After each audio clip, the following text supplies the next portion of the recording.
Moi, mon mandat, c'est de protéger l'environnement, mais de protéger les emplois aussi. Le ministre Drainville prépare le terrain en vue de sa consultation sur la révision des cibles de réduction de gaz à effet de serre qui débute mardi à Québec. La cible qu'on va établir, ça va être une cible qui va rester ambitieuse, mais il faut qu'on tienne compte du contexte économique puis de la guerre commerciale de Trump. Est-ce qu'on recule sur l'objectif des cibles de l'accord de Paris? C'est trop tôt pour le dire, honnêtement. Ottawa s'est engagé là, à maintenir la cible de Paris. Ouais, mais Ottawa, eux autres, ils se sont fixés des cibles à partir de 2005. 2005, c'était leur pire année. C'est facile, ça. Le Québec a pris l'engagement à Paris de réduire d'ici 2030 de 37,5 ses émissions de CO2 sous le niveau de 1990. Ce que ça dit, c'est que pour atteindre cette cible-là, il faudrait, par exemple, diminuer la production d'aluminium de 10 en 2030. Il faudrait diminuer le nombre de kilomètres parcourus par les voitures à essence. Il y a un coût économique à une cible GES. Dans le scénario actuel, moins 37,5 d'ici 2030, ça coûte 38 milliards aux Québécois. Il se questionne sur les intentions des oppositions. Les libéraux PPQistes, ils proposent moins 45. QS, moins 55. OK.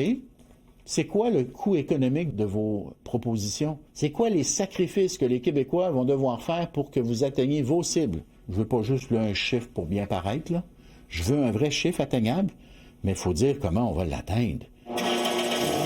On comprend que son intention est de repousser l'atteinte de la cible de réduction de GES, comme il a assoupli celle pour la vente de véhicules électriques, afin de donner de l'oxygène au secteur de l'automobile. Il faut rester ambitieux, mais il ne faut pas que nos citoyens perdent leur emploi, Alain, parce qu'on est tellement exigeant qu'on n'est plus concurrentiel avec le reste de la planète. D'une manière ou d'une autre, le Québec va rester premier en Amérique du Nord. C'est nous qui sommes les premiers. On produit le moins de GES par habitant que n'importe qui d'autre.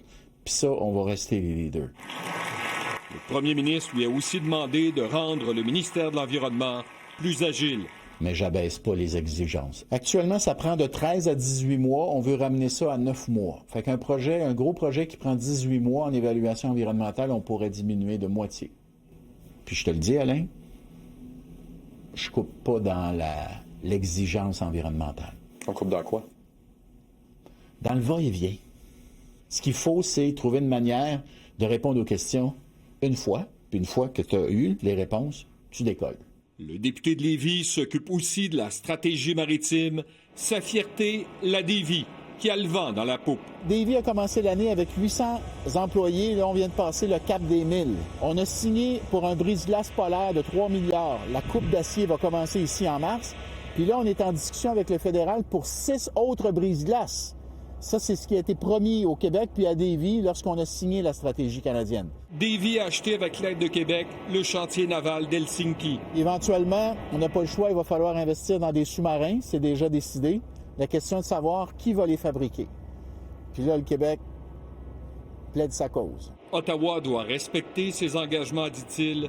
Les Québécois pourront juger des résultats en octobre 2026. Alain Laforêt, TVA Nouvelle, Lévis.